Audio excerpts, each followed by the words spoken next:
설을 이틀 앞둔 밤, 거실에는 오색 빛깔의 짐들이 잔뜩 쌓여 있었다. 내일 아침 일찍 비행기로 온 가족 6명이 호주로 설 연휴 장거리 여행을 떠날 예정이었다. 내가 심가에 시집 온 지 3년 만에 처음으로 온 가족이 참여하는 장거리 여행이었다. 거실은 엉망진창이었다. 시어머니 주옥매는 시아버지 심건국에게 30인치 대형 가방 2개를 벽에 기대어 잘 놓으라고 지시하고 있었다. 시누이 신민아는 반짝이는 스티커가 붙은 자신의 캐리어에 벌써 4번째 원피스를 쑤셔 넣고 있었다. 나는 구석에 쪼그리고 앉아 조용히 내 가방을 점검했다. 선크림, 수영복, 상비약, 그리고 호주 친구에게 줄 고급 한약재 몇 봉지가 칸칸이 깔끔하게 정리되어 있었다. 남편 시모가 다가와 멀미약 한 통을 건네주며 말했다. 이거 내 휴대용 가방에 넣어둬. 내일 비행기 타기 전에 먹어. 나는 약을 받으며 그에게 미소를 지었지만 눈꼬리로 시어머니의 움직임을 포착했다. 시어머니의 모습이 안방으로 통하는 복도 모퉁이에서 순간 번쩍였는데 손에 어두운 색깔의 무언가를 들고 있는 듯했다. 나는 아무렇지 않은 척 가방 지퍼를 마저 잠그고 짐 고정끈을 조이는 척했다. 아니나 다를까 몇 분 지나지 않아 시어머니가 깎은 사과를 접시에 담아 들고 왔다. 평소보다 3배는 부드러운 목소리로 말했다. 은하야, 와서 과일 좀 먹어. 짐 싸느라 힘들었지. 감사합니다. 어머니, 나는 사과 한 조각을 집어들고는 자연스럽게 내 가방 쪽으로 시선을 돌렸다. 지퍼 손잡이 위치가 방금 전과 살짝 달랐다. 안쪽으로 조금 치우쳐 있었다.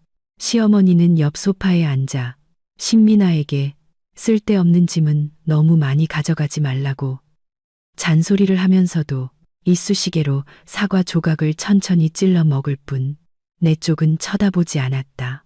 그렇게 30여 분 더 분주하게 움직인 끝에 마침내 모두가 챙길 짐을 다 쌌다. 대형 가방 5개가 현관에 나란히 도열한 병사들처럼 서 있었다.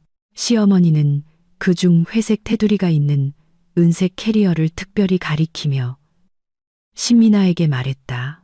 미나, 이건 내 거야. 내일 잘 챙겨. 헷갈리지 말고. 그것은 바로 나의 가방이었다. 신민아는 휴대전화를 만지작거리며 고개도 들지 않고 응하고 대답했다. 밤에 침대에 누웠을 때 시모는 금세 잠들었다. 나는 눈을 뜨고 천장을 응시했다. 창문 틈으로 희미하게 새어 들어오는 가로등 빛만 보였다. 시어머니가 내 가방에 몰래 넣은 것은 무엇일까? 귀중품? 현금? 아니면 세상에 드러나서는 안 되는 어떤 물건? 그녀가 이렇게 한 목적은 2가지 중 하나일 것이다. 나에게 누명을 씌우려 했거나 아니면 나를 이용해 물건을 넘기고 문제가 생기면 나에게 책임을 전가하려 했거나 어느 쪽이든 그 속셈은 가증스러웠다. 다음 날 새벽 4시 집은 소란스러워졌다. 신민아는 콘택트렌즈 관리액을 못 찾는다며 칭얼거렸다. 시아버지는 가스불을 잠갔는지 거듭 확인했다. 시어머니는 휴대용 작은 가방 속 여권과 항공권을 몇 번이나 세어보고 있었다. 내가 옷을 갈아입고 거실로 들어섰을 때 시어머니는 내 외투를 들고 환하게 웃으며 건네주었다. 은하야, 아침에 추워. 옷 단단히 입어. 나는 외투를 받아 입으며 손가락으로 주머니 안을 살짝 더듬었다. 비어 있었다.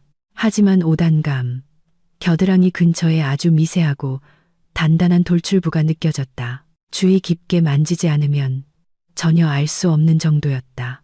나는 아무렇지 않은 듯 외투를 입고 지퍼를 채웠다. 미리 예약해둔 승합차가 아래층에 도착해 있었다. 운전기사가 대형 가방 5개를 트렁크에 싣는 것을 도와주었다. 시어머니는 내 가방 옆에 바싹 붙어서 손으로 짐을 눌러대며 혹시라도 가방이 도망갈까 노심초사하는 듯했다. 신민아는 마지막으로 차에 올라타면서 너무 졸려라고 투덜거렸다. 차는 공항 고속도로로 진입했다. 창밖은 아직 칠흑같이 어두웠다. 시어머니는 내 대각선 앞에 앉아 차창에 비친 반사광을 이용해 나는 시모의 어깨에 기대 눈을 감고 자는 척했다. 하지만 머릿속으로는 새벽 3시 온 가족이 가장 깊이 잠들었을 때 벌인 행동을 선명하게 되짚었다.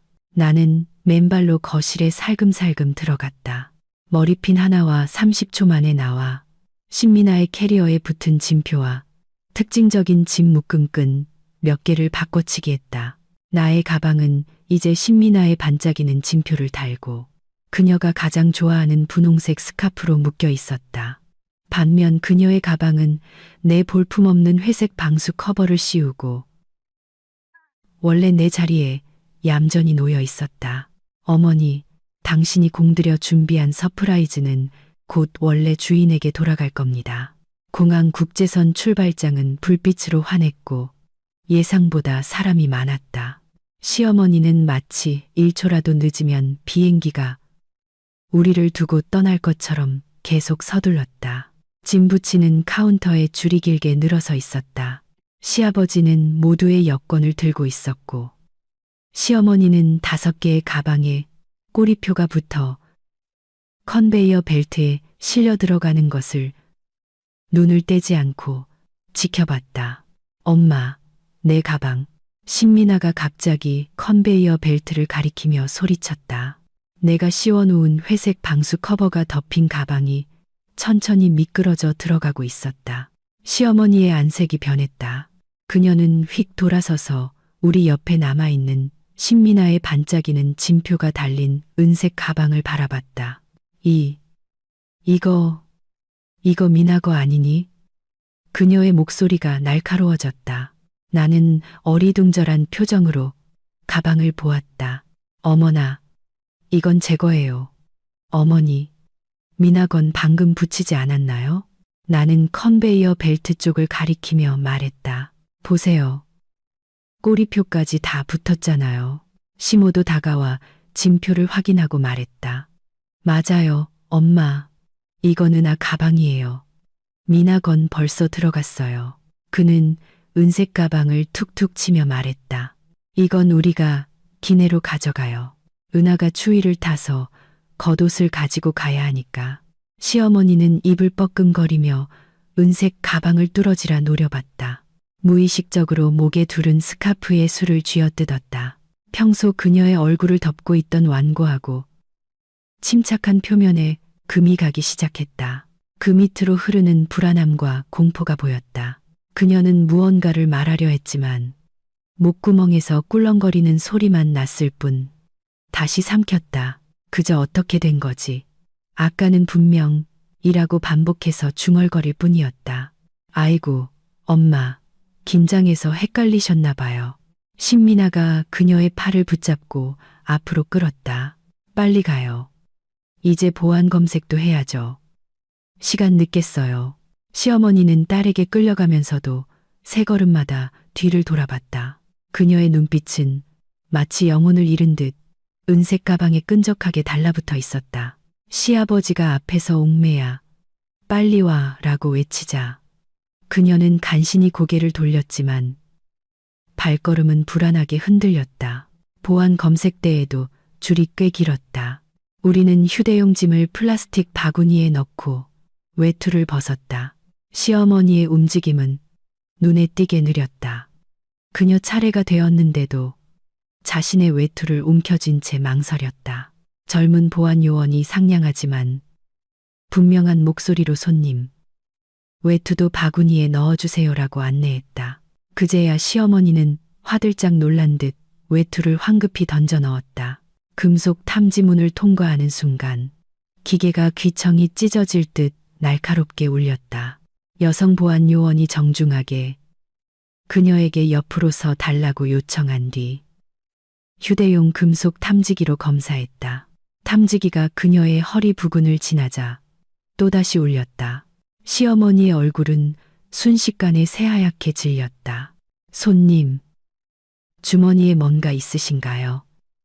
보안 요원이 물었다. 시어머니는 허둥지둥 외투 주머니를 뒤지더니 한참 만에 1영원짜리 동전 2개를 꺼냈다. 이걸 깜빡했네요. 보안 요원은 고개를 끄덕이고 다시 한번 검사한 후 통과시켜 주었다. 그 짧은 순간 우리 가족은 이미 검색대 안쪽에서 짐을 챙겨 그녀를 기다리고 있었다. 신민아는 약간 짜증이 난 듯 휴대폰을 만지고 있었다. 시모가 조용히 나에게 속삭였다. 엄마가 너무 긴장하셨나 봐. 손을 떨고 계셨어. 나는 비틀거리는 걸음으로 다가오는 시어머니를 보았다. 이마에는 식은땀이 맺혀 있는 듯 했다. 그녀는 첫눈에 내가 들고 있는 은색 기내용 캐리어를 바라봤다. 동공이 수축되더니 재빨리 시선을 돌려 태연한 척 핸드백을 정리했다. 늙으니까 정신이 없네. 여행 한번 온다고 허둥지둥하고. 그녀는 억지로 웃었지만 목소리가 쉬어 있었다. 시아버지가 등 뒤를 토닥이며 괜찮아, 괜찮아. 이제 다 왔잖아. 가자. 탑승구 가서 앉아 있자라고 말했다. 탑승구로 걸어가는 길에 시어머니는 내 옆에 붙어 걸으며 몇 번이나 말을 하려다 망설였다. 마침내 그녀가 목소리를 낮춰 내게 다가왔다. 나이 든 사람 특유의 진한 크림 냄새가 풍겨왔다. 은하야. 그녀의 목소리는 잔뜩 억눌려 있었고 긴장한 듯한 조심스러움이 배어 있었다. 네, 기내용 가방. 계속 네가 들고 있었지. 아무도 못 건드렸지. 나는 고개를 돌려 그녀에게 완벽하고 다정한 미소를 지어 보였다. 걱정 마세요, 어머니. 계속 제가 들고 있었죠. 왜요? 무슨 일 있으세요? 아니, 아무것도 아니다. 그녀는 황급히 말했다. 하지만 그녀의 눈빛은 낚싯바늘처럼 그 가방 위를 훑고 지나갔다. 잘 챙겨야지. 잘 챙겨야 해. 안에 물건들이 다 중요하니까. 네, 알아요. 나는 고개를 끄덕이며 태연하게 말했다. 다 옷이랑 생필품 같은 거잖아요. 잃어버려도 괜찮아요. 가서 또 사면 되죠. 시어머니의 입꼬리가 파르르 떨리더니 더 이상 아무 말도 하지 못했다. 그녀의 발걸음은 더욱 무거워졌다. 그녀는 틈틈이 공항 전광판에 흐르는 항공편 정보를 곁눈질하고 저 멀리 세관 검색대 방향을 살폈다. 손가락은 계속해서 서로 꼬여 있었다. 나는 그녀가 무엇을 두려워하는지 정확히 알고 있었다. 그녀가 두려워하는 것은 가방을 잃어버리는 것이 아니었다. 가방 안에 내용물이 세상에 드러나는 것이었다. 탑승구에는 이미 많은 승객이 앉아 있었다. 시모는 커피를 사러 갔고 신민아는 이어폰을 낀 채 짧은 동영상을 보고 있었다. 시아버지는 면세점 카탈로그를 뒤적거렸다. 시어머니는 앉아있기가 불편한 듯했다. 일어섰다가 전자스크린의 탑승 시간을 확인하고 다시 앉아서는 무릎 위에 핸드백을 꽉 쥐었다. 나는 그 은색 가방을 끌어안고 다리 옆에 놓은 채 몸을 살짝 기대고는 휴대폰으로 업무 이메일을 확인하기 시작했다. 자세는 매우 느긋했다. 눈꼬리로 보니 시어머니의 시선이 불타는 바늘처럼 그 가방에 몇 번이고 꽂히는 것이 느껴졌다. 방송에서 우리 항공편의 탑승이 시작된다는 안내가 나왔다. 우리는 비즈니스석이라 우선 탑승이 가능했다. 시어머니는 거의 벌떡 일어나다시피 하며 연신 빨리 얼른 올라가야 마음이 놓이지라고 말했다. 그녀의 조급함은 평소의 서두름을 넘어선 것이었다. 모두들 기내용 짐을 들고 탑승 통로로 향했다. 표를 확인하고 연결 통로를 지났다. 우리가 비행기 문 안으로 발을 들여놓으려는 바로 그 순간 뒤쪽 멀리 세관 검사 구역 쪽에서 귀에 거슬릴 정도는 아니었지만 마음만 먹으면 충분히 들릴 만한 소란이 들려왔다. 나는 걸음을 멈추지 않고 그대로 기내로 들어섰다. 승무원이 미소 지으며 자리를 안내했다. 시어머니는 창가 좌석에 앉아 거의 창문에 얼굴을 붙이다시피 하고는 연결 통로가 공항 건물과 이어지는 쪽을 뚫어지라 응시했다. 기내의 어둑한 조명 아래 그녀의 안색은 핏기가 가신 회백색이었다. 그녀는 의자 팔걸이를 꽉 붙잡았고 손가락 마디가 하얗게 질렸다. 비행기 문이 천천히 닫히며 둔탁한 밀폐음을 냈다. 승무원들이 안전점검 시연을 시작했다. 시어머니는 갑자기 고개를 돌려 대각선 뒤편, 통로 건너편을 보았다. 나는 그때 마침 그 은색 가방을 머리 위 짐칸에 조심스럽게 넣고는 태연하게 자리에 앉아 안전벨트를 매고 있었다. 그녀는 짐칸에 안착된 가방을 보고 나를 보았다. 얼굴 근육이 경련하듯 몇 번이고 떨렸다. 극심한 당황, 불안, 그리고 점점 통제할 수 없는 공포가 뒤섞인 표정이 마침내 그녀의 눈에 응고되었다. 비행기 엔진이 굉음을 내기 시작했고 활주로로 미끄러져 나갔다. 그녀가 공들여 몰래 넣어둔 물건은 지금쯤 고고하게 원래 주인인 그녀의 딸의 머리 위 짐칸에 안전하게 모셔져 있었다. 반면 그녀의 딸은 놀랄만한 서프라이즈가 들어있는 원래 나의 것이었던 가방을 위탁 수화물로 붙인 상태였다. 비행기가 가속하며 이륙했다. 무중력감이 전해졌다. 시어머니는 갑자기 입을 틀어막고 헛구역질했다. 식은땀이 그녀의 관자놀이를 타고 흘러내렸다. 멀미 때문이 아니었다. 비행기가 구름 위를 안정적으로 상승했다. 창밖은 눈부신 햇빛이 가득했다. 승무원이 음료와 입국 카드를 나누어 주기 시작했다. 시어머니 주옥매는 따뜻한 물을 달라고 했지만 손이 심하게 떨려 컵 가장자리가 부딪히며 잘게 덜덜거리는 소리를 냈다. 입국 카드를 작성할 때는 더욱 엉망이었다. 펜 끝이 두 군데나 종이를 찢었고 주소라는 삐뚤빼뚤했다. 시모가 안쓰러워 몸을 숙였다. 엄마, 어디 불편하세요? 안색이 너무 안 좋으세요. 아, 아냐, 괜찮아. 시어머니는 물컵을 탁 소리나게 내려놓았다. 물이 몇 방울 튀었다. 그냥 좀 답답해서 그래. 잠을 설쳤나 봐. 그녀의 눈빛은 통제 불능 상태로 내 머리 위 짐칸 쪽을 향했다가 뜨거운 것에 데인 것처럼 황급히 거두어들였다. 은색 가방은 그늘 속에서 안정적으로 있었다. 나는 승무원이 건넨 오렌지 주스를 받아들고 시모에게 미소 지었다. 엄마가 장거리 비행은 처음이라 긴장하셨나 봐요. 좀 쉬시면 괜찮아지실 거예요. 말을 마친 나는 의자 등받이를 조절하고 눈가리개를 쓴 채 잠을 보충하려는 듯한 자세를 취했다. 어둠 속에서는 다른 감각들이 더욱 선명해졌다. 나는 옆자리 시어머니의 거칠고 불안정한 숨소리를 들었다. 그녀의 손가락이 안전벨트 버클을 반복해서 긁는 찰칵찰칵 소리도 들렸다. 그리고 그녀가 몇 번이나 시아버지에게 무언가를 말하려다 포기하고 억눌린 한숨만 내쉬는 소리도 들렸다. 엔진 소리와 함께 시간이 흘러갔다. 기내 조명이 어두워지고 대부분의 사람이 휴식을 취하기 시작했다. 나는 눈가리개를 벗고 화장실에 가기 위해 일어섰다. 시어머니 좌석 앞을 지날 때 그녀는 눈을 감고 있는 듯 했지만 눈꺼풀 아래로 안구가 빠르게 움직이고 있었다. 화장실에서 돌아온 나는 바로 자리로 돌아가지 않았다. 기내 후방의 식사 준비 구역에 잠시 서서 창밖의 솜털 같은 구름 바다를 바라보았다. 잠시 후 희미한 발소리가 다가왔다. 시어머니였다. 그녀도 그곳으로 왔다. 안색은 여전히 창백했고 눈 밑에는 핏줄이 서 있었다. 은하야. 그녀의 목소리는 건조했다. 좁은 식사 준비 공간에서 그녀는 주위를 둘러보았다. 근처에는 승무원이 없었고 가끔 코 고는 소리만 들려왔다. 엄마가 너에게 물어볼 게 있는데. 그녀가 더 가까이 다가왔다.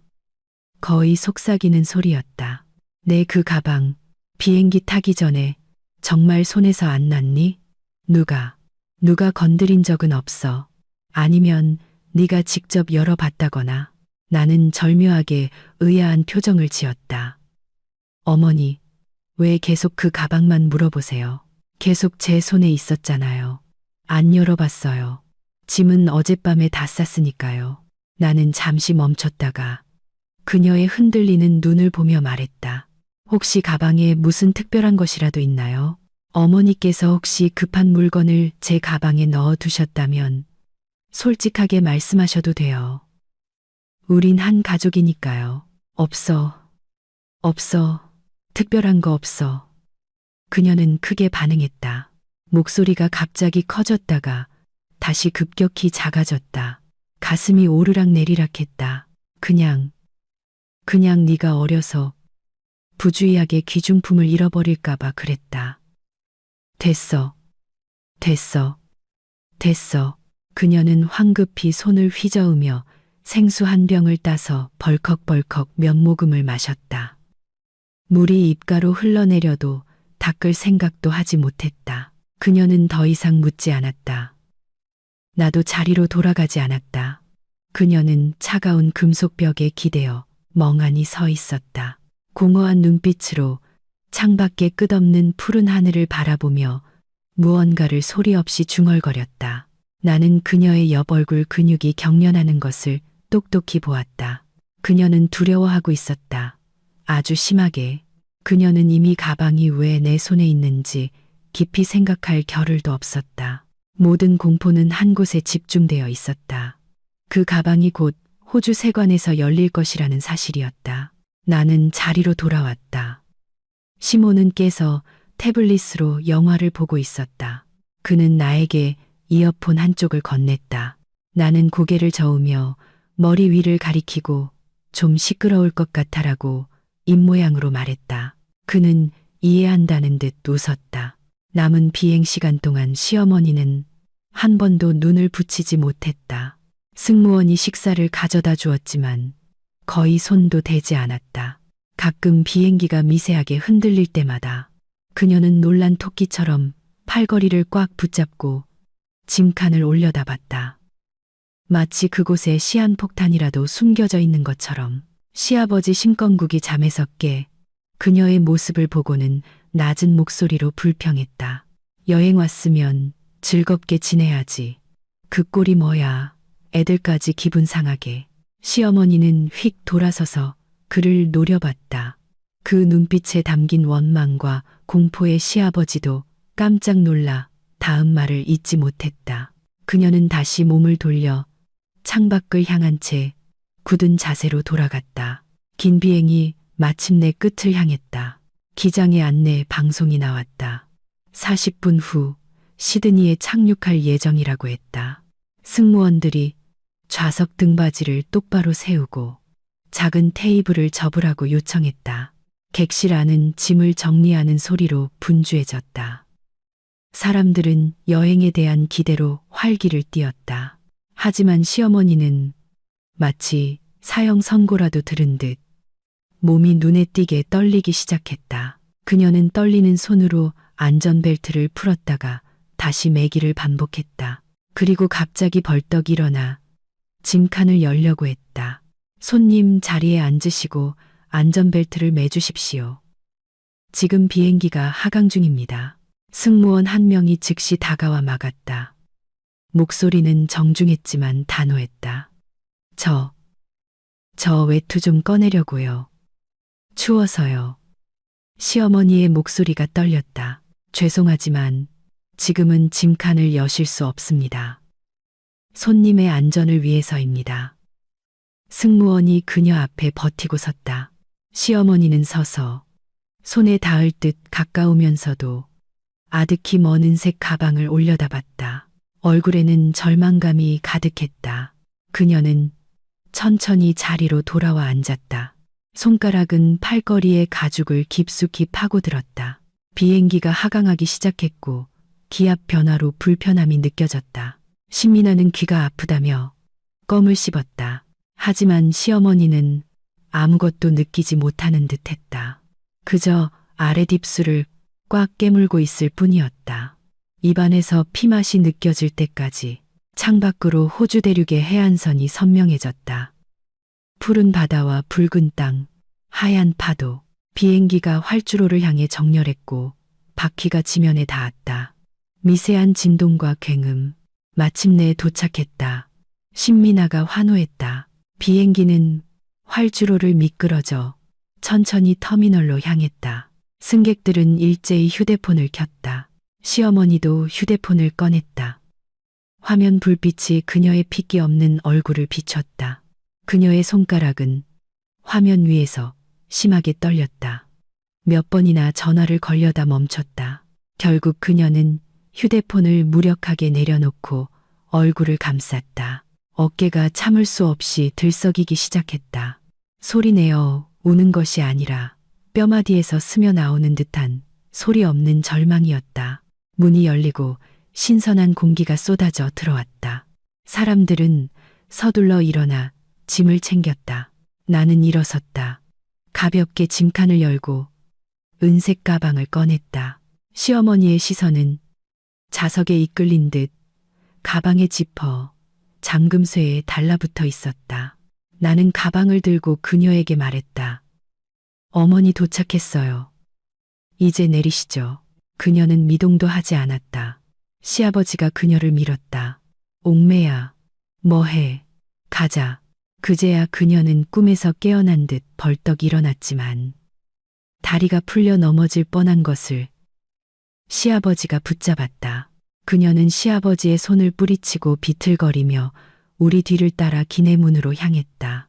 연결 통로에서 그녀의 발걸음은 허공을 밟는 듯했고 몇 번이나 넘어질 뻔했다. 하지만 그녀의 눈은 단 한순간도 깜빡이지 않고 내 손에 들린 가방을 주시했다. 마치 그것이 그녀의 유일한 구명줄이자 동시에 염라대왕처럼 느껴지는 듯했다. 입국 심사장으로 향하는 길에 그녀는 점점 느려져 마침내 가장 뒤처졌다. 신민아는 앞에서 엄마, 빨리 오세요. 이제 위탁수화물 찾아야죠 라고 재촉했다. 짐 찾는 회전 벨트 주변은 사람들로 북적였다. 나는 한눈에 회색 방수 커버가 씌워진 가방이 회전 벨트 옆짐 검사구역에 외롭게 서 있는 것을 발견했다. 그 옆에는 제복을 입은 세관원 2명이 심각한 표정으로 서 있었다. 그들은 손에 든 전자장치를 들여다보더니 다시 그 가방을 보며 무언가를 대조하는 듯했다. 시어머니는 나의 시선을 따라 그곳을 바라보았다.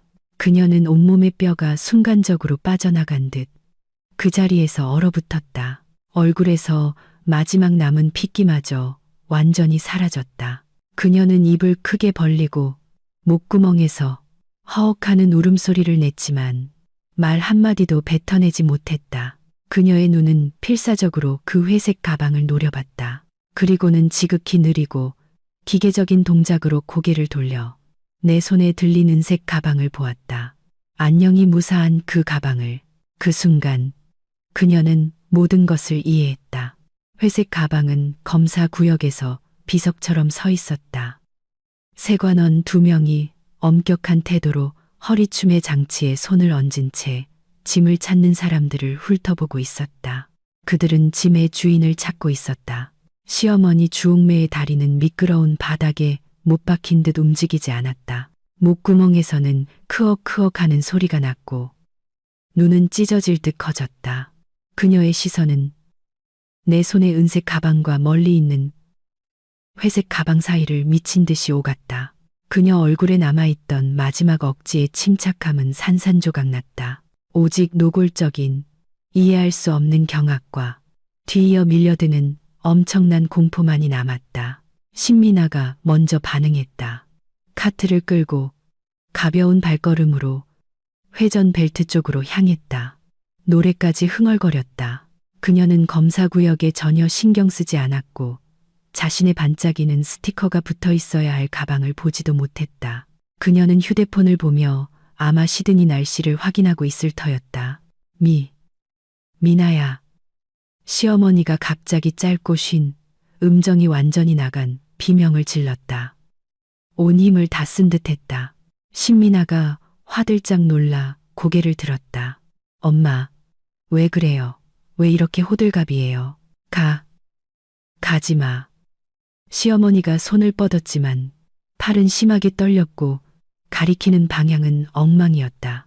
그녀는 검사 구역을 가리켜야 할지, 나를 가리켜야 할지, 아니면 점점 가까워지는 회전 벨트를 가리켜야 할지 알 수 없었다. 안 가면 어떻게 짐을 찾아요? 신민아는 영문을 모르겠다는 듯 엄마가 이해할 수 없다고 생각했고 눈을 한 번 굴리더니 계속 앞으로 걸어갔다. 돌아와. 시어머니의 목소리는 이번엔 날카롭게 찢어지며 주변 사람들의 이목을 끌었다. 그녀는 비틀거리며 신민아를 잡으러 달려가려 했지만 바닥에 이음새에 발이 걸려 넘어질 뻔한 것을 옆에 있던 시아버지 심건국이 붙잡았다. 옥매, 무슨 짓이야. 채통 좀 지켜. 시아버지가 민망함에 낮은 소리로 꾸짖었다. 바로 이 혼란 속에서 여성 세관원이 이 소란을 알아차린 듯했다. 그녀의 시선은 정확히 신민아에게 꽂혔다. 젊은 여성이 빈 카트를 밀고 회전 벨트로 향하고 있었다. 그녀의 손에 든 장치에 표시된 짐. 주인 정보와 얼굴이 일치했다. 그녀는 동료와 눈빛을 교환했고 두 사람은 신민아에게 곧장 걸어갔다. 안녕하세요, 손님. 여성 세관원이 신민아를 막아섰다. 목소리는 딱딱했다. 이것이 당신의 짐입니까? 그녀는 검사 구역의 회색 가방을 가리켰다. 신민아가 잠시 멍하니 그 볼품없는 회색 방수 커버를 보더니 반사적으로 고개를 저었다. 아니요, 제 가방은 은색이고 스티커도 붙어 있는데요. 말이 채 끝나기도 전에 그녀는 가방 옆에 붙어 있는 수화물 꼬리표를 발견했다. 그 위에는 분명히 자신의 이름이 인쇄되어 있었다. 신민아. 이게 제 이름인데요. 하지만 이 가방은 신민아는 혼란스러워하며 다가가 방수 커버를 벗겨보려 했다. 남성 세관원이 손을 들어 그녀를 제지했다. 통관 절차를 즉시 중단해 주십시오. 당신에 대한 추가 검사가 필요합니다. 남성 세관원의 어조는 단호했다. 검사요. 왜 제 걸 검사해요? 신민아는 그제야 약간 당황하며 목소리를 높였다. 제 가방 안에는 옷이랑 화장품밖에 없어요. 무슨 권리로? 이 소동은 마침내 시모의 주의를 끌었다. 그는 시아버지가 회전 벨트에서 대형 가방 2개를 꺼내는 것을 돕고 있었다. 그는 즉시 걸어와 나를 등 뒤에 감쌌다. 미간을 찌푸린 채 세관원들에게 둘러싸인 여동생을 바라봤다. 무슨 일입니까? 오빠, 이 사람들이 내 가방에 문제가 있대요. 개봉 검사를 하겠대요. 신민아는 의지할 곳을 찾은 듯 즉시 고자질했다. 얼굴에는 불쾌함이 가득했다. 내 가방이 왜 이렇게 못생긴 회색으로 변한 거죠? 공항에서 실수한 거 아니에요? 시어머니는 신민아가 두 세관원에 의해 반쯤 끌려가 검사대로 안내되는 것을 두 눈으로 보았다. 회색 가방이 검사대 위로 올려지는 것을 보자 그녀는 갑자기 시아버지의 손을 뿌리치고 방금 잡은 물고기처럼 퍼덕거렸다. 비명과 울음이 뒤섞인 채 앞으로 달려갔다. 선생님, 오해예요. 그 가방은 제 딸 것이 아니에요. 제 딸 것이 아니라고요. 제 며느리 유구나의 것이에요. 그 여자 짐을 조사하세요. 그녀는 손을 뻗어 나를 가리켰다. 흥분과 공포로 손가락이 심하게 떨렸다. 곱게 단장했던 그녀의 얼굴은 일그러져 있었다. 주변에서 짐을 기다리던 승객들이 모두 돌아보며 낮은 소리로 수군거렸다. 두 세관원은 동작을 멈추고 나를 보았다가 미친 듯이 날뛰는 시어머니를 보았다. 그들의 눈빛은 직업적인 판단과 약간의 짜증으로 가득 차 있었다. 남성 세관원이 한국말로 물었다. 손님, 진정하십시오. 이 짐이 저 여성분의 것이라고 말씀하시는 겁니까? 그는 나를 쳐다봤다. 모든 시선이 나에게 집중되었다. 시모가 내 손을 꽉 쥐었다. 낮은 목소리로 엄마, 무슨 헛소리를 하시는 거예요? 라고 말했다. 시아버지는 기가 막힌 표정이었다. 신민아는 눈을 크게 뜨고 엄마를 봤다가 나를 봤다가 하며 완전히 얼어붙었다. 나는 시어머니의 활활 타오르는 듯한 하지만 절망적인 시선을 마주했다. 앞으로 한 걸음 걸어 나갔다. 얼굴에는 분명한 의아함과 억울함이 서려 있었다. 나는 손에 든 은색 가방을 들어 올렸다. 가방 옆면의 진표가 불빛 아래 선명하게 보였다. 신민아, 어머니. 나는 차분한 목소리로 입을 열었다. 심지어 약간 슬픔까지 배어 있었다. 어머니께서 저를 별로 좋아하지 않으시는 건 알지만 어떻게 그런 말씀을 하실 수 있어요? 미나의 가방은 여기 있어요. 제가 계속 들고 있었잖아요. 나는 가방을 신민아 쪽으로 살짝 내밀며 말했다.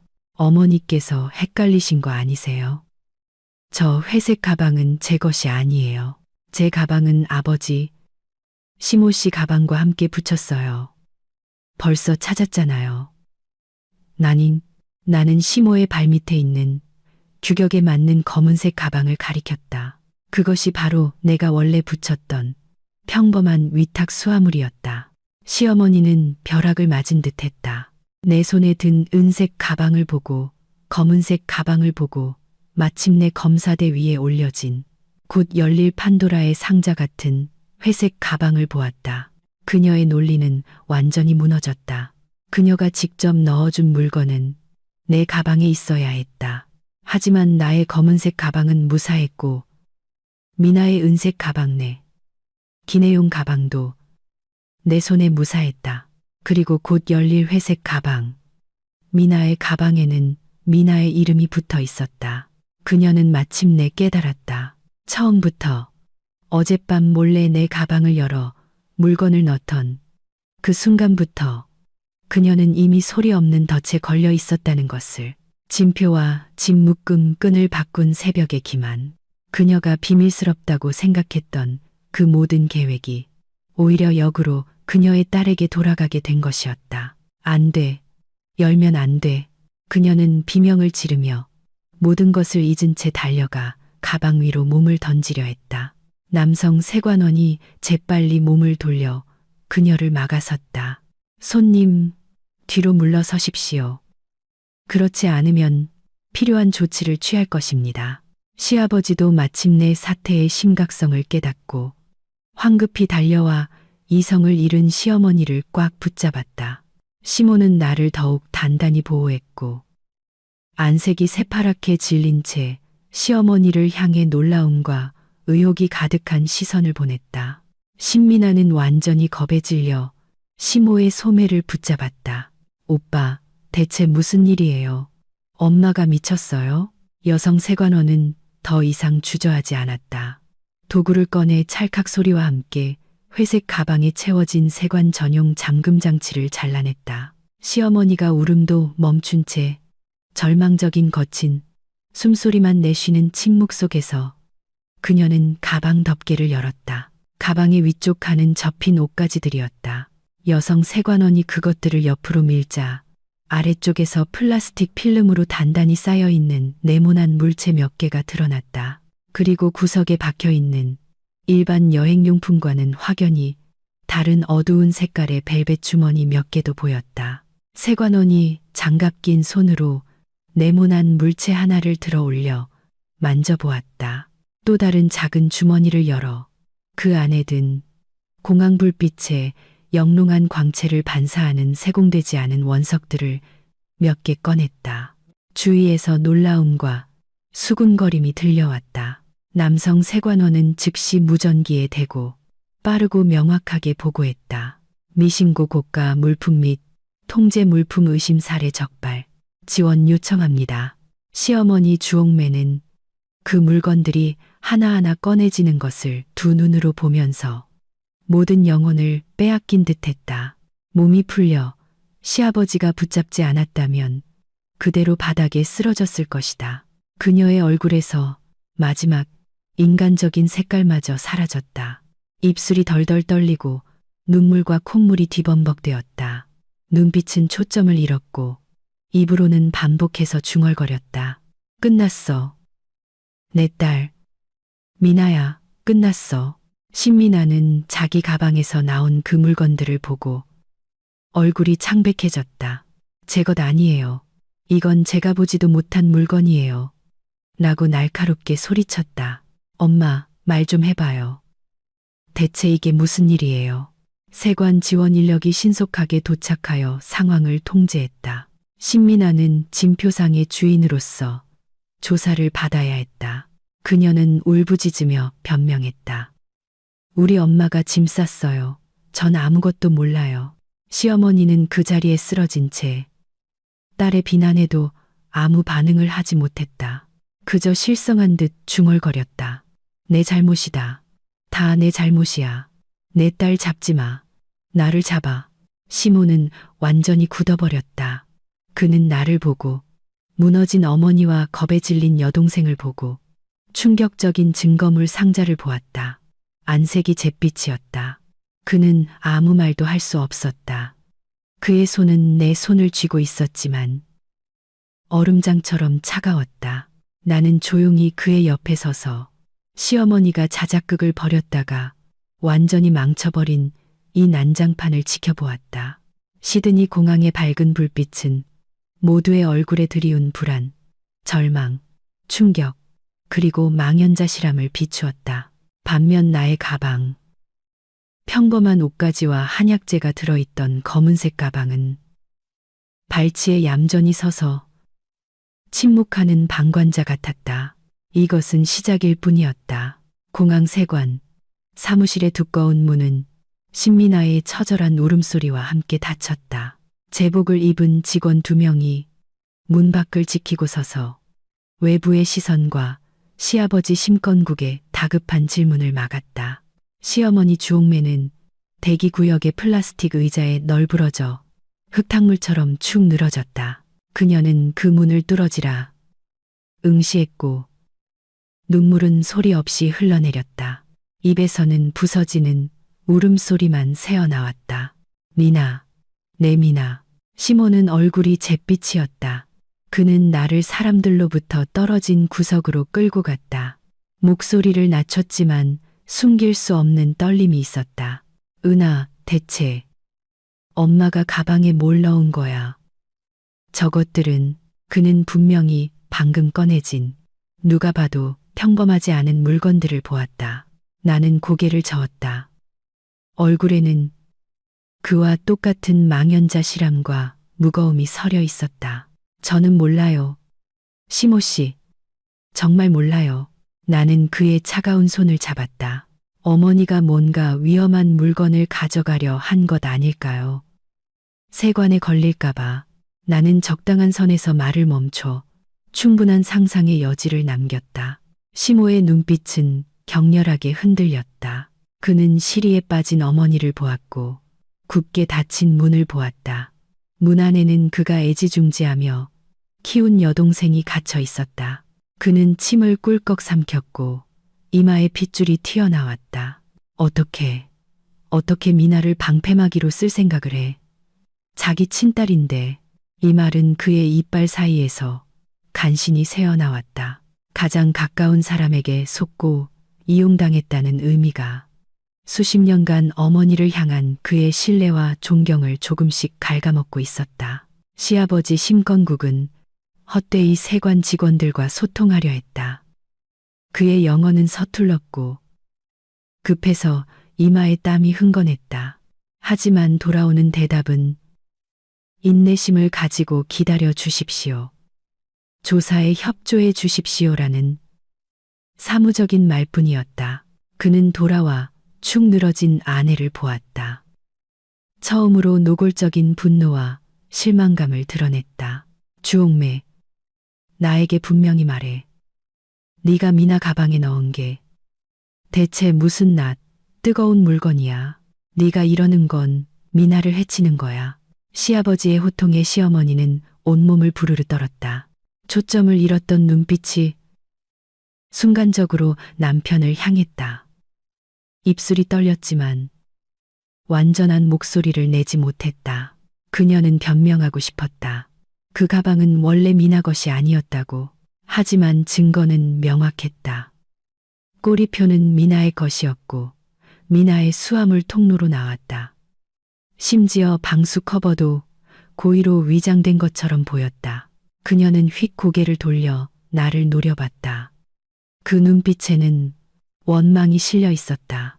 하지만 그 속에는 더 깊은 뼛속까지 스며드는 공포와 마침내 모든 것을 깨달은 듯한 믿을 수 없는 경악이 뒤섞여 있었다. 너였구나. 그녀가 쉰 목소리로 입을 열었다. 마치 찢어진 풀무 소리 같았다. 네가 바꿨지. 너 처음부터 알고 있었지.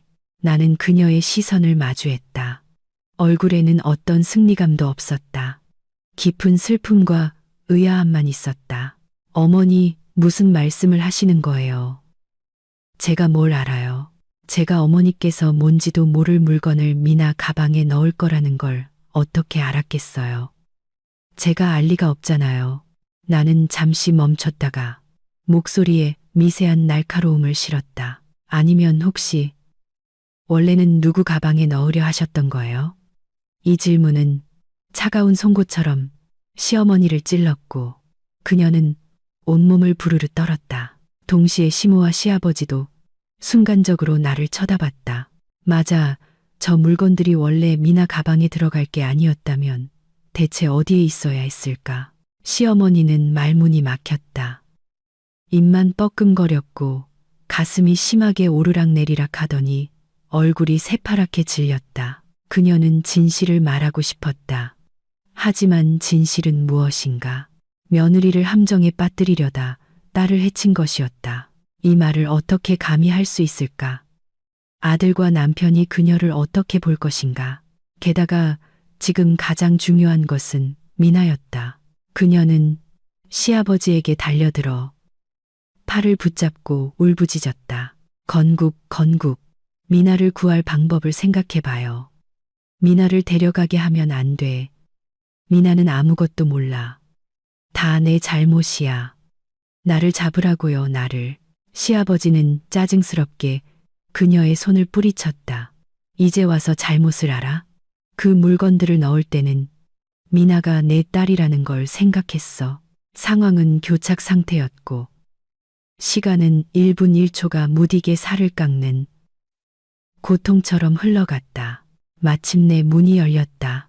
책임자로 보이는 세관원 한 명이 나왔고 그 뒤를 이어 얼굴이 창백하고 눈이 퉁퉁 부어 흐느끼는 신미나가 나왔다.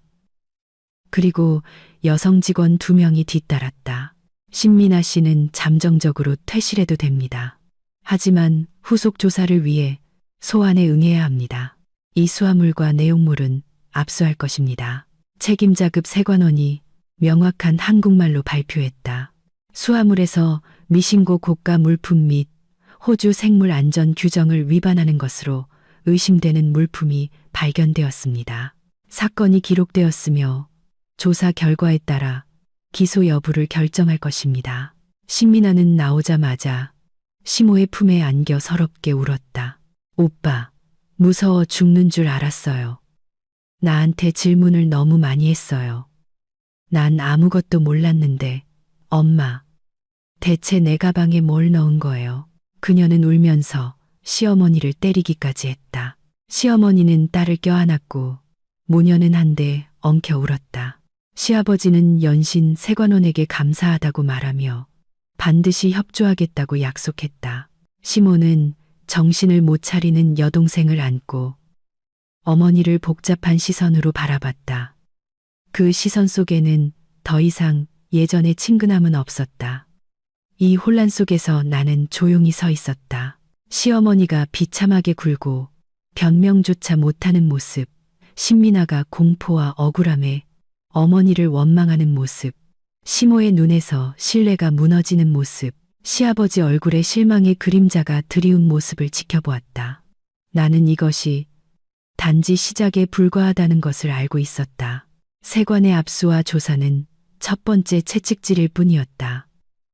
이 가정의 표면적인 위선을 벗겨내는 우리는 무거운 분위기 속에서 남은 짐들을 밀고 공항을 나섰다. 시드니의 뜨거운 햇살이 몸에 내리쬐었지만 마음속의 냉기를 몰아내지 못했다.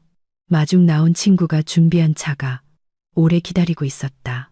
차에 오를 때 시어머니는 거의 시아버지에게 이끌려 타다시피 했다. 그녀는 완전히 기력을 잃은 상태였다. 신민아는 시어머니에게서 멀리 떨어진 내 옆에 앉았다. 틈틈이 원망이 담긴 눈빛을 보냈다. 차는 예약된 호텔로 향했다. 가는 내내 아무도 말을 하지 않았다. 창밖의 이국적인 풍경, 푸른 항구, 웅장한 오페라 하우스도 지금은 아무도 감상할 기분이 아니었다. 호텔 로비에 도착해 체크인을 할 때 시어머니의 휴대폰이 울렸다. 날카로운 벨소리가 정적 속에서 유난히 크게 울렸다. 그녀는 허둥지둥 휴대폰을 꺼내 번호를 확인하고는 얼굴이 순간적으로 새하얗게 질렸다. 손가락이 떨려서 휴대폰을 거의 잡고 있지 못할 정도였다. 그녀는 구석으로 걸어가 우리에게 등을 돌린 채 전화를 받았다.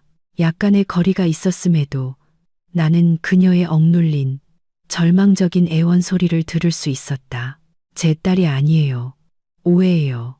제발. 돈은 제가 어떻게든 할게요. 제발. 단속적인 말들이 부서진 얼음 조각처럼 바닥에 떨어졌다. 시모는 내 옆에 서 있었는데 분명 몇 마디를 들었을 것이다. 그의 안색은 더욱 굳어졌고 주먹을 꽉 쥐었다. 시어머니의 통화는 길지 않았다. 그녀는 전화를 끊었고 마침내 마지막 지푸라기까지 꺾인 낙타처럼 몸이 휘청거렸다. 주변 투숙객들의 놀란 시선 속에서 그녀는 눈을 뒤집고 그대로 뒤로 쓰러졌다.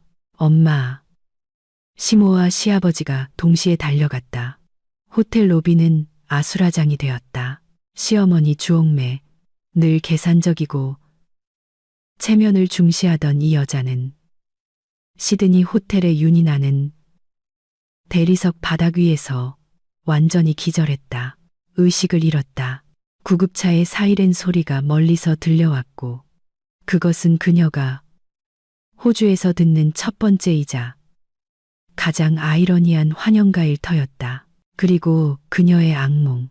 그녀가 나에게 가하려 했지만 결국 자기 자신에게 돌아온 업보는 이제 막 시작된 것이었다.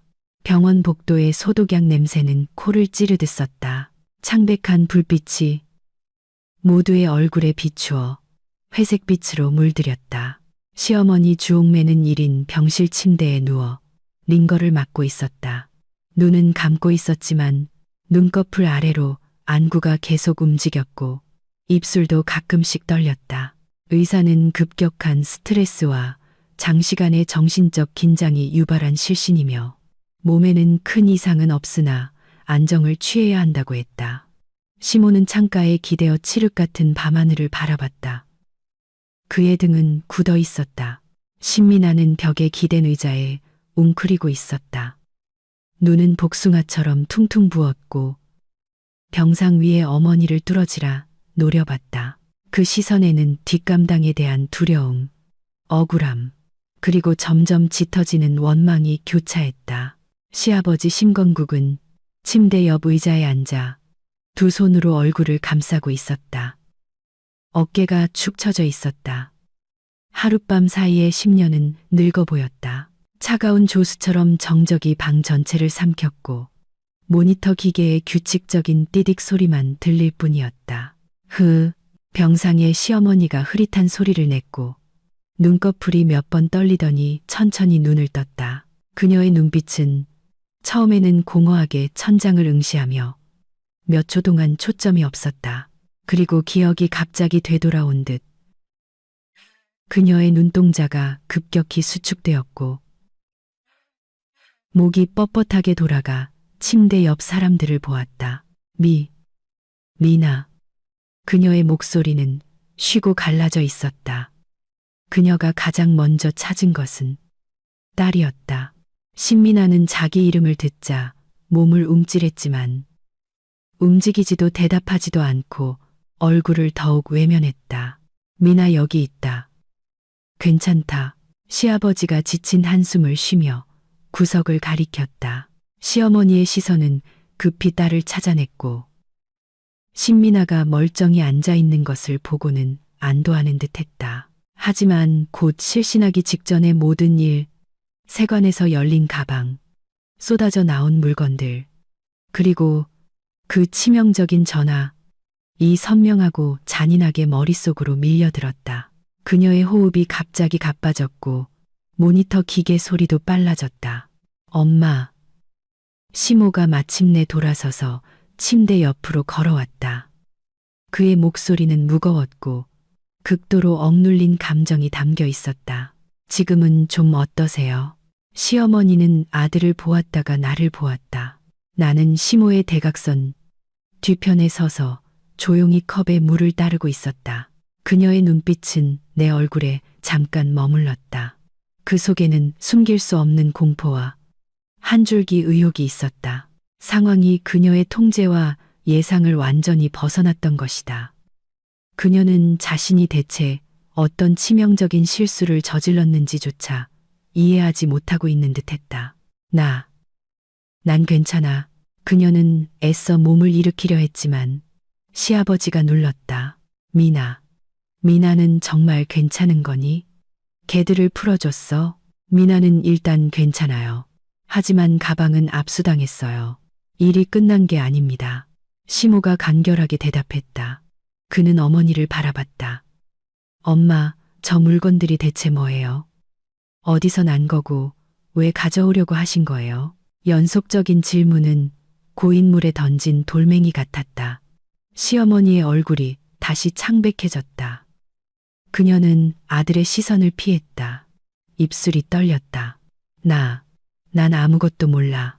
무슨 물건인지 미나가 실수로 넣었을 수도 있어. 엄마. 신미나가 격분하며 벌떡 일어섰다. 목소리가 날카로웠고 울먹였다. 이 지경이 되어서도 나에게 뒤집어 씌우려고 해요. 저는 그 돌멩이나 연고 같은 거 본 적도 없어요. 제 가방에 회색 커버가 씌워진 것도 몰랐어요. 엄마가 짐 쌌잖아요. 엄마가 제 짐 검사해 주겠다고 했잖아요. 내 가방이 너무 화려하다고 커버를 씌워야 한다면서. 딸에게 면전에서 들킨 시어머니는 온몸을 심하게 떨었다. 신미나의 흥분하고 원한 맺힌 얼굴, 아들의 심오한 시선, 그리고 시아버지를 번갈아 보며 결국 남편을 향해 애원하듯 시선을 돌렸다. 건국, 난 정말 아니야. 됐어. 옥매. 시아버지 심건국이 고개를 들었다. 얼굴에는 보기 드문 준엄함과 실망감이 서려 있었다. 그의 목소리는 크지 않았지만 망치처럼 내리꽂혔다. 세관 사람들이 바보가 아니야. 물건은 미나 이름이 붙은 가방에서 나왔어. 짐은 네가 쌌고 이제 네가 내 딸을 해치려 했거나. 그는 잠시 멈췄다가 눈빛이 날카로워졌다. 아니면 네가 원래 해치려던 사람은 미나가 아니었다는 둘 중 하나겠지. 병실 안의 공기가 순간적으로 얼어붙었다. 시모는 휙 아버지를 보았다가 돌연 나를 향해 돌아봤다. 눈빛에는 놀라움과 의심이 뒤섞여 있었다. 신미나도 멍해져서 아버지의 말을 되새겼다. 시어머니는 전기에 감전된 듯 몸이 침대에 굳어버렸다. 잠시 숨까지 멈췄다. 그녀는 입만 벌리고 목구멍에서 컥컥 하는 소리만 냈다. 시아버지의 이 한마디가 그녀를 벼랑 끝으로 몰았다. 동시에 그녀의 가장 은밀하고 추악한 속셈을 피 흘리는 상처처럼 찢어 발겼다. 너 헛소리하지 마. 그녀는 마침내 목소리를 찾았지만 날카롭고 허약했다. 내가 어떻게 미나를 해쳐. 걔가 내 딸인데 그런 물건은 엄마가 넣었다는 걸 인정하는 거네요. 시모가 그녀의 말에 허점을 잡고 몰아붙였다. 그의 목소리에는 실망감이 배어 있었다. 엄마는 그게 불법인 줄 알면서도 걸리면 얼마나 심각한지 알면서도 넣었어요. 엄마, 대체 뭘 하려 한 거예요? 이 물건들을 누구에게 주려 했거나 아니면 누가 엄마에게 시킨 거예요. 아무도 안 시켰어. 아무도. 시어머니가 황급히 고개를 저었다. 링거줄이 함께 흔들렸다. 나 혼자 바보같이 그냥 시골 친척이 흙 묻은 특산품 좀 가져가 달라고 부탁해서. 난 그렇게 심각한 건 줄 몰랐어. 내 가방에 가져가기 겁나서. 그냥 젊은 사람들 가방은 검사를 덜 할까봐. 그래서 미나를 선택했어요. 시모의 목소리는 얼음처럼 차가웠다. 아니면 처음에 선택한 건 은하였어요? 마지막 이름이 나오자 병실은 다시 정적에 휩싸였다. 모두의 시선이 다시 나에게 집중되었다. 나는 물주전자를 내려놓고 고개를 들었다. 얼굴에는 선명한 충격과 약간의 상처가 있었다. 나는 시어머니를 향해 아주 조용하게 말했다. 하지만 모두가 들을 수 있었다. 어머니께서 원래 제 가방에 넣으려 하셨던 거예요? 나는 따지지도 화내지도 않았다. 그저 이해할 수 없다는 듯 가슴 아파하는 어조로 물었다. 이러한 태도는 어떤 격렬한 비난보다 더 큰 힘을 발휘했다. 시어머니의 얼굴은 완전히 잿빛이 되었다. 그녀는 나를 보았다. 늘 불만족스럽고 자기 아들과 어울리지 않는다고 생각했던 며느리가 지금은 맑고 상처받은 눈빛으로 자신을 보고 있었다. 그녀는 부인하고 싶었다. 하지만 시모와 시아버지의 눈빛이 칼처럼 그녀를 노려봤다. 인정하자니 자신이 고의로 며느리를 함정에 빠뜨리려 했다는 것을 자백하는 꼴이었다. 그녀는 진퇴양난에 빠졌다. 온몸이 식었다. 보이지 않는 거대한 그물이 이미 그녀를 꽉 묶고 있었고 발버둥 칠수록 더 조여드는 것 같았다. 나는 아니야. 아냐. 그녀는 헛되이 중얼거렸다. 눈물이 솟구쳤다. 이번엔 연기가 아니었다. 진심으로 극한의 공포와 절망에서 나온 눈물이었다. 호야. 엄마 믿지. 엄마는 남을 해치지 않아. 엄마는 그냥 뭐요? 시모가 그녀의 말을 잘랐다. 그의 눈빛에서 마지막 온기가 사라졌다. 깊은 피로와 판단만이 남았다. 엄마, 지금껏 와서도 솔직하게 말하지 않을 건가요? 그 전화는 뭐였어요? 엄마가 쓰러지기 직전에 받은 전화. 누가 한 거예요? 누구에게 제 딸은 건드리지 말아 달라고 애원한 거예요? 엄마에게 특산품을 부탁한 친척이 엄마를 이렇게 애원하게 만들 수 있나요? 연이은 추궁의 시어머니는 완전히 무너졌다. 그녀는 얼굴을 가리고 통곡하기 시작했다. 울음소리가 고요한 병실에 울려 퍼졌다. 절망과 회한으로 가득 찼다. 하지만 이 회한이 딸에 대한 죄책감 때문인지 아니면 계획 실패로 인해 자신마저 위험에 처한 공포 때문인지는 오직 그녀만이 알았다. 신민아는 그런 엄마의 모습을 보더니 얼굴의 원망이 점차 복잡한 무감각으로 바뀌었다. 그녀는 천천히 의자에 다시 앉아 무릎을 끌어안았고 더 이상 엄마를 쳐다보지 않았다. 시아버지 심건국은 깊은 한숨을 쉬며 고개를 돌렸다. 시모는 내 옆으로 걸어와 내 손을 잡았다. 그의 손은 차가웠지만 꽉 쥐었다. 그는 나를 보았다. 그 눈빛에는 죄책감, 안도감, 그리고 알 수 없는 구사일생의 기쁨이 있었다. 상자가 나를 건드리지 않은 것에 대한 안도였다. 나는 아무 말 없이 그의 손을 맞잡아 주었고 창밖을 바라봤다. 시드니의 밤, 하늘은 짙은 보라색이었다. 멀리 도시의 불빛이 흩뿌려진 다이아몬드 같았다. 시어머니의 울음소리가 점차 잦아들더니 단속적인 흐느낌으로 변했다. 그녀는 이 집안에서 자신이 수년간 쌓아올린 권위와 이미지가 오늘 밤 그 금지된 물건과 함께 압수되었고 그 아래의 추악한 속살이 드러났음을 알고 있었다. 그리고 진정한 폭풍은 아직 오지 않았다. 전화기 저편의 사람은 그녀가 기절했다고 해서 그녀를 용서하지 않을 것이다. 날이 밝아오고 있었다. 하지만 주옥매의 새벽은 아직 멀었다. 병원에서의 이 밤은 심판 직전의 짧은 멈춤에 불과했다. 시어머니의 울음소리는 마침내 숨 넘어가는 듯한 낡은 풍금소리 같은 흐느낌으로 변했다. 병실에는 규칙적인 기계 소리와 창밖에서 희미하게 들려오는 이국당의 심야 차량 소리만이 남았다. 모두의 얼굴에는 짙은 피로감이 맴돌았다. 그리고 진실의 파편에 베인 듯한 무감각함도. 시모는 내 손을 놓고 병상 끝으로 걸어갔다. 차가운 금속 난간에 두 손을 짚었다. 그는 어머니를 보지 않고 바닥을 내려다봤다. 목소리는 모든 힘을 소진한 듯 쉰 목소리였다. 엄마, 이제 그 전화 이야기 할 수 있어요? 대체 누구예요? 그 물건들은 또 무슨 연유로 온 거예요? 시어머니 주옥매는 베개에 파묻혀 있었다. 눈은 퉁퉁 부었고 멍하니 천장을 바라봤다. 그녀는 더 이상 숨길 수 없다는 것을 알았다. 아들의 눈에는 신뢰가 무너졌고 남편의 얼굴에는 전례 없는 소원함이 있었다. 딸의 눈빛은 차가운 원망으로 가득했다. 그리고 자신이 수렁에 빠뜨리려 했던 사람은 흠집 하나 없이 그늘에 서서 자신의 몰락을 조용히 지켜보고 있었다. 내 외삼촌.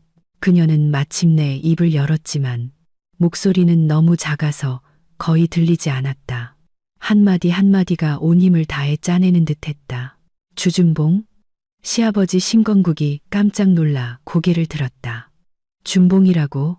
걔는 공예품 수출입한다고 하지 않았어. 무슨 공예품? 시어머니는 쓴 웃음을 지으며 다시 눈물을 흘렸다. 다 거짓말이야. 걔는 수년간 남들 물건을 날라주는 일을 해왔어. 옥이나 약재, 그리고 내가 뭔지는 모르겠는 분말이나 연고 같은 거. 돈이 되는 고급 물건이라고 했어. 호주의 화교 사업가가 비싼 값에 산다고. 검사도 엄격하지 않다고 했어. 그녀는 말을 더듬거리며 이어갔다. 이번에 큰 거래라고 했어. 물건 양이 많아서 혼자 가져가긴 위험하다고. 우리 가족이 여행 간다고 하니 가족 여행객은 세관 검사가 느슨할 거라고 하면서 나에게 부탁했어. 그래서 엄마는 응했어요. 시모의 목소리가 올라갔다. 억눌린 분노가 담겨 있었다. 고작 그 꼴통 동생을 돕기 위해 온 가족을 위험에 빠뜨려요.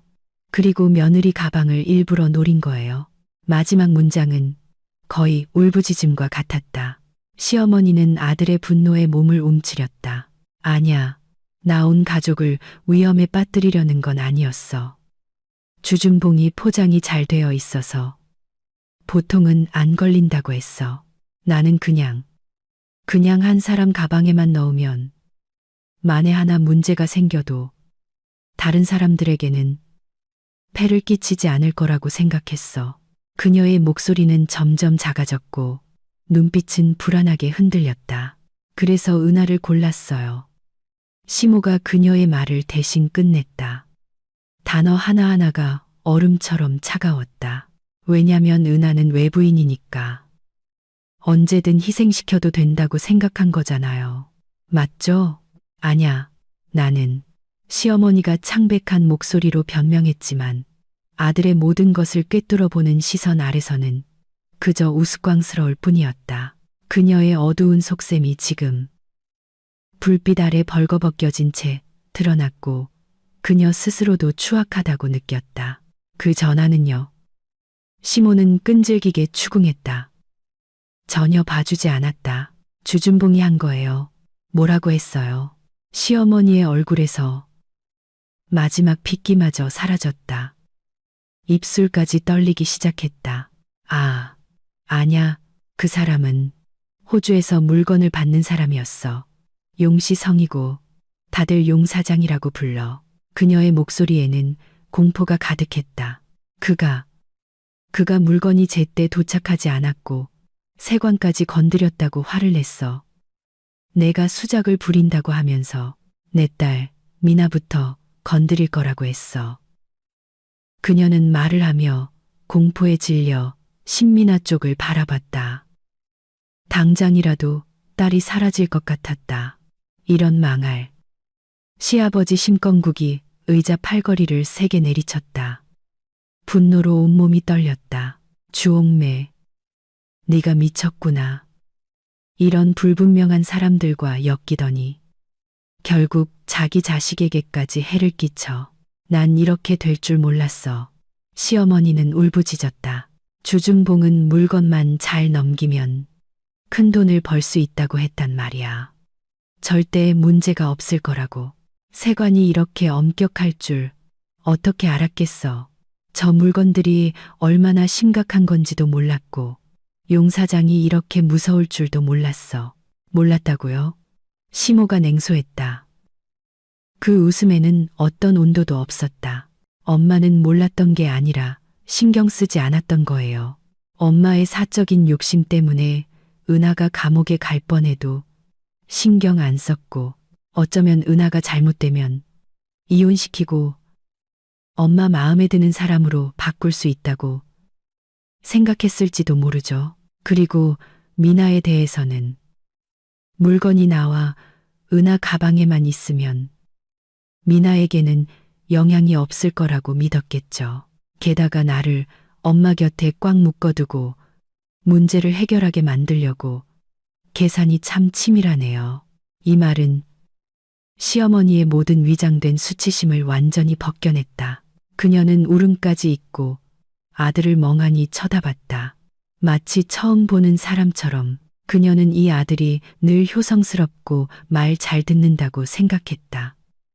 마음에 안 드는 며느리를 얻었어도 결국 자신 편일 거라고 믿었다. 하지만 시모의 마음속에는 이미 모든 것이 명확하게 정리되어 있었다. 단지 이전에는 모자간의 정 때문에 입 밖에 내지 않았을 뿐 이번 일은 그의 최저선을 완전히 넘어선 행동이었다. 호야, 엄마는 아냐. 그녀는 헛되이 무언가를 붙잡으려 했다. 엄마, 시모가 그녀의 말을 잘랐다. 목소리는 전례 없이 차갑고 단호했다. 이 일은 엄마가 직접 해결해야 합니다. 그 주준봉과 용 사장에게 말하세요. 물건은 세관에 압수당했고 일은 망쳤다고. 그들이 무슨 짓을 하든 엄마에게 하도록 하세요. 미나와 은하, 그리고 아버지는 앞으로 이 지저분한 일과 아무런 상관이 없을 겁니다. 알아들었죠? 시어머니는 얼음 구덩이에 빠진 듯했다. 아들의 말은 그녀를 그 흉악한 사람들에게 홀로 밀어내는 것이나 다름없었다. 그녀는 완전히 겁에 질렸다. 호야, 이러면 안 돼. 그들이 날 죽일 거야. 그 사람들은 무자비해. 엄마가 그 물건들을 가방에 넣을 때 은하나 미나가 죽을 수도 있다는 생각은 해봤어요. 시모가 되물었다. 눈빛은 조금도 흔들리지 않았다. 시어머니는 할 말을 잃었고 절망에 떨기만 했다. 나는 시모 옆으로 걸어가 그의 팔을 살짝 잡아주었다. 조용하고 침착한 목소리로 시어머니에게 말했다. 어머니, 지금 가장 중요한 건 수습이에요. 일단 쉬시고 몸을 회복하세요. 용 사장에게서 또 전화가 오면 어머니는 뭔가 말을 해야 할 거예요. 결국 물건은 미나 씨 이름이 붙은 가방에서 나왔어요. 경찰과 세관 쪽에서 미나 씨는 아직 용의자예요. 나는 겉으로는 그녀를 위하는 듯 했지만 사실 가장 잔인한 현실을 그녀 앞에 다시 한번 내놓은 것이었다. 신미나의 혐의는 그녀의 실신이나 울음으로 해결되지 않는다.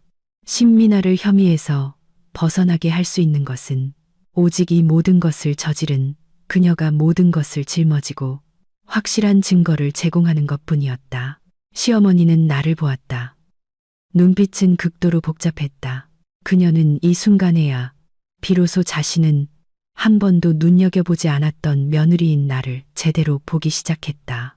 나의 침착함, 나의 거리를 둠, 심지어 지금의 호의적인 조언까지도 그녀에게는 부드러운 칼이 되어 뼈를 깎는 고통을 주었다. 하지만 소리조차 지를 수 없었다.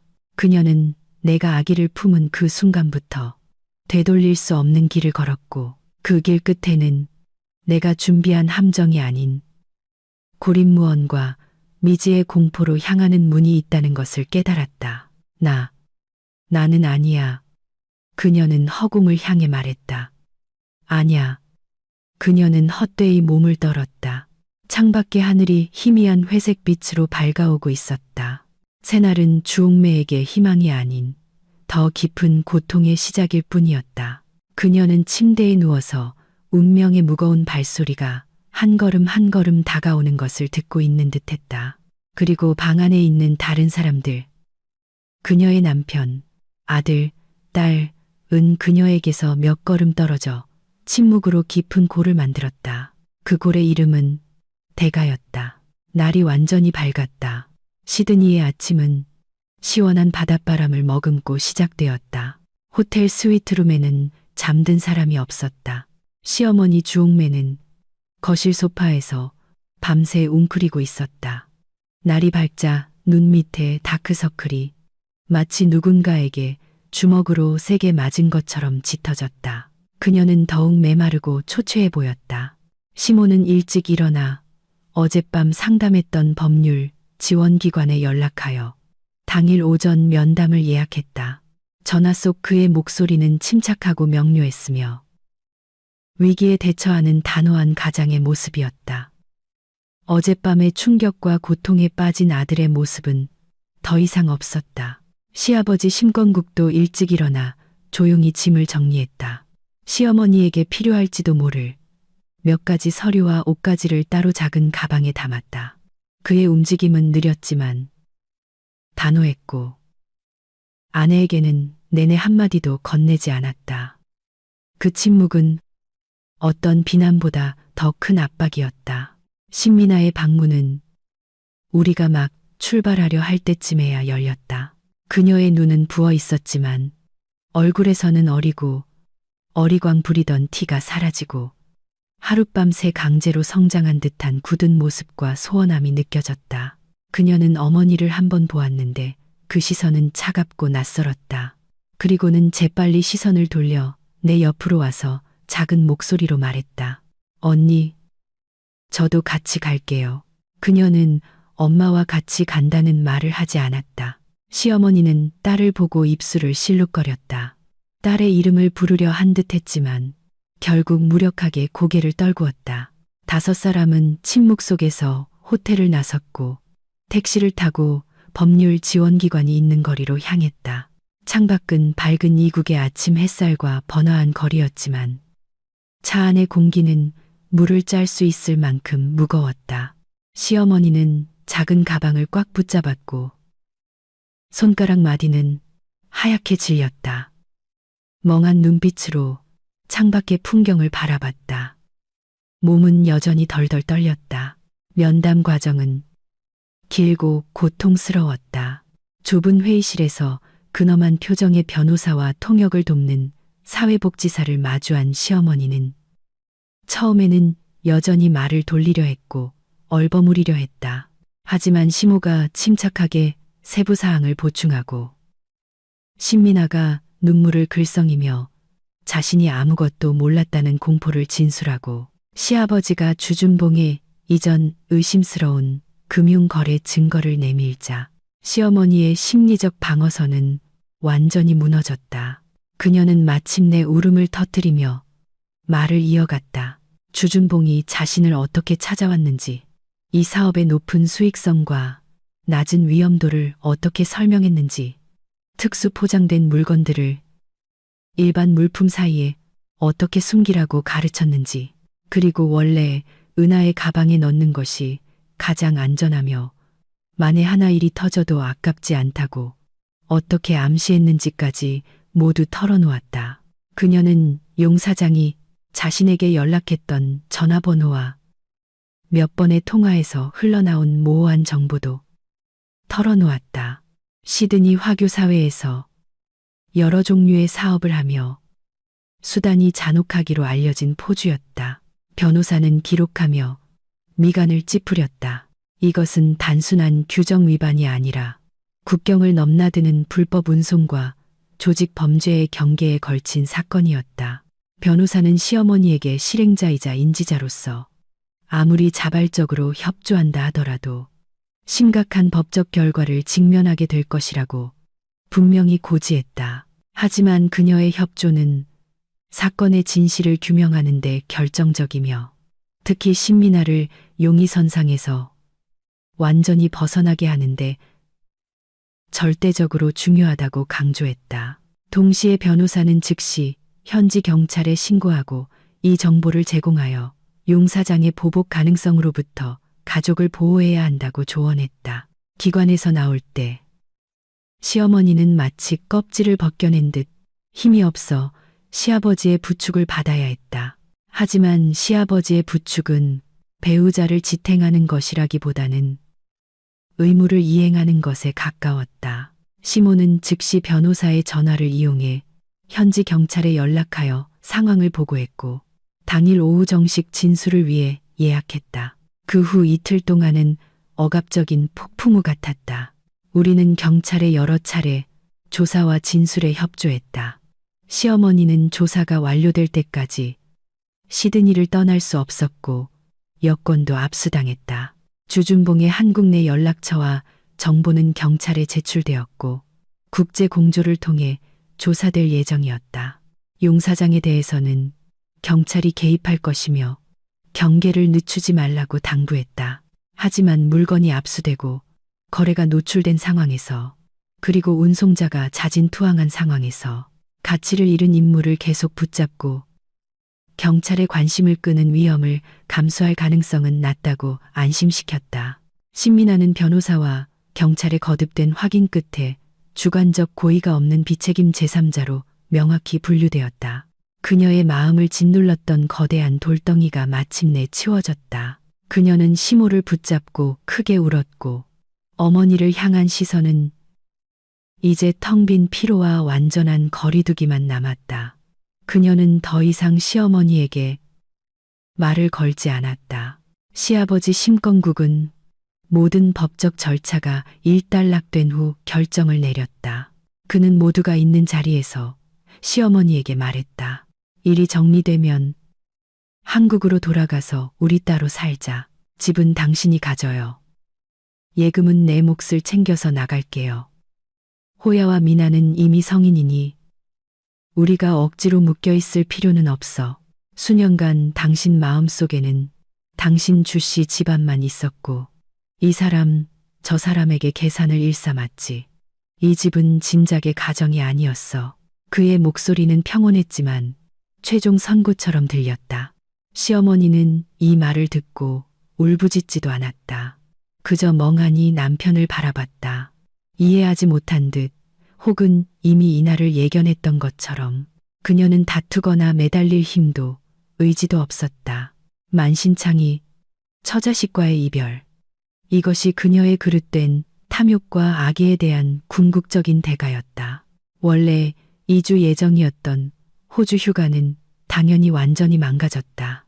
사건의 예비 처리 결과를 기다리며 시어머니가 출국이 제한된 기간 동안 시모는 시드니 근처에서 나와 신민아를 데리고 잠시 바람을 쐴 것을 제안했다. 이번 여행의 기억이 악몽만으로 남아서는 안 되니까. 시아버지도 묵인했다. 우리는 해변에 갔다. 바다는 놀라울 정도로 푸르렀고 해변은 하얗게 빛났다. 서퍼들이 파도 위에서 춤을 추었다. 신민아는 맨발로 해변을 걸었고 파도가 발목을 덮치게 내버려 두었다. 얼굴의 우울함은 바닷바람에 조금씩 흩어졌다. 시모는 내 손을 잡았고 우리는 바다와 하늘이 만나는 곳을 조용히 바라봤다. 미안해, 은하. 그가 갑자기 나지막이 말했다. 바닷바람이 그의 말을 희미하게 날렸다. 수년간 당신에게 마음 아프게 했어. 엄마가 당신을 달가워하지 않는다는 걸 알았지만 나는 늘 어른이니까 참고 배려하면 가정이 화목할 거라고 생각했어. 하지만 나의 배려가 엄마에게는 더 심하게 굴어도 된다는 배짱이 되었고 하마터면 당신을 망칠 뻔했어. 나는 그의 손을 꽉 잡고 고개를 저었다. 다 지나갔어요. 중요한 건 앞으로예요. 앞으로. 그는 나를 보았고 눈빛은 단호했다. 앞으로는 우리 집은 우리가 주인이 될 거예요. 누구도 다시 와서 우리를 해치거나 우리 가정을 간섭할 수 없어요. 우리는 해변 근처 카페에서 간단한 점심을 먹었다. 햇살은 좋았고 음식 맛도 괜찮았다. 신민아는 여전히 말이 많지는 않았지만 가끔 시드니의 볼거리에 대해 나와 이야기를 나누었다. 시아버지는 대부분 침묵했지만 미간의 주름은 풀려 있었다. 바다를 보는 그의 눈빛에도 점차 안도감이 서렸다. 이 짧은 반나절의 여유는 며칠간의 먹구름을 뚫고 들어온 미약하지만 끈질긴 햇빛 같았다. 모든 상처를 치유할 수는 없었지만 삶에는 추악한 계산과 차가운 심판 외에도 햇살과 파도 그리고 서로를 지탱하는 따뜻함이 있음을 상기시켜 주었다. 일주일 후 사건의 예비 처리 결과가 나왔다. 시어머니 주옥매는 자발적인 투항 및 조사 협조 그리고 관련 물품들이 금지되기는 했으나 가장 심각한 범주 마약이나 무기류는 아니었기에 제시된 물품들은 통제되는 특수 한약재 및 미신고 고가 원석으로 판명됨 고액의 벌금형을 선고받았다. 동시에 일정 기간 내 출국 조치와 향후 몇 년간 호주 입국 금지 명령이 내려졌다. 그녀의 행동 기록은 모두 등재될 것이다. 주준봉과 용 사장은 양국 경찰에 의해 후속 조치가 진행될 것이다. 이는 또 다른 길고 복잡한 이야기가 되겠지만 우리, 특히 신민아와는 더 이상 큰 관계가 없을 것이다. 시어머니는 혼자서 벌금 고지서와 끝없는 후회 혹은 자신의 처지에 대한 공포를 안고 공증인과 경찰의 입회하에 한국행 비행기에 올랐다. 시아버지는 배웅하지 않았다. 시모와 신민아도 가지 않았다. 단지 나만이 가족 대표이자 이 사건의 최초 목표였던 나만이 공항에 갔다. 보안 검색대 앞에서 그녀는 나를 보았다. 처음으로 그녀의 눈빛에는 그거만 하고 잔소리하던 시선이나 은근한 트집이 없었다. 오직 잿빛과 망연자실함만 남아 있었다. 그녀는 입을 뻐끔거리며 무언가를 말하려 했다. 사과일 수도 저주일 수도 있었다. 나는 그녀에게 말을 할 기회를 주지 않았다. 그저 평온하게 말했다. 어머니, 몸 조심하세요. 한국 돌아가셔서 법적인 일은 마땅히 직면하세요. 앞으로는 각자 평안하게 지냅시다. 그녀는 나를 보았고 그 눈빛은 복잡하고 알 수 없었다. 결국 아무 말도 하지 못한 채 작은 여행 가방을 끌고 등을 구부린 채 보안 검색대로 걸어 들어갔다. 사람들 속으로 사라졌다. 늘 곱게 단장하고 강경했으며 모든 것을 통제하려 했던 그 모습은 지금 너무나 왜소하고 외로워 보였다. 나는 공항을 나섰다. 밖은 햇살이 좋았다. 시모의 차가 길가에 대기하고 있었다. 나는 조수석에 앉았고 그는 몸을 숙여 안전벨트를 메어주더니 내 이마에 가볍게 입맞추었다. 집으로 가자. 그가 말했다. 네, 집으로 가요. 나는 그의 손을 잡았다. 차는 공항을 벗어나 시드니에서의 마지막 짧은 체류지로 향했다. 그리고 곧 우리 모두를 다시 정리하고 정의해야 할 우리 자신의 삶으로 데려다 줄 것이다. 지나간 일은 마침내 지나갔다. 앞으로의 날들의 비바람이 있을지라도 적어도 우리는 옆 사람의 진심을 보았고 서로의 손을 꽉 잡았다. 그리고 작은 가방 하나로 폭풍을 일으키려 했던 사람은 결국 자신이 일으킨 파도에 삼켜졌다.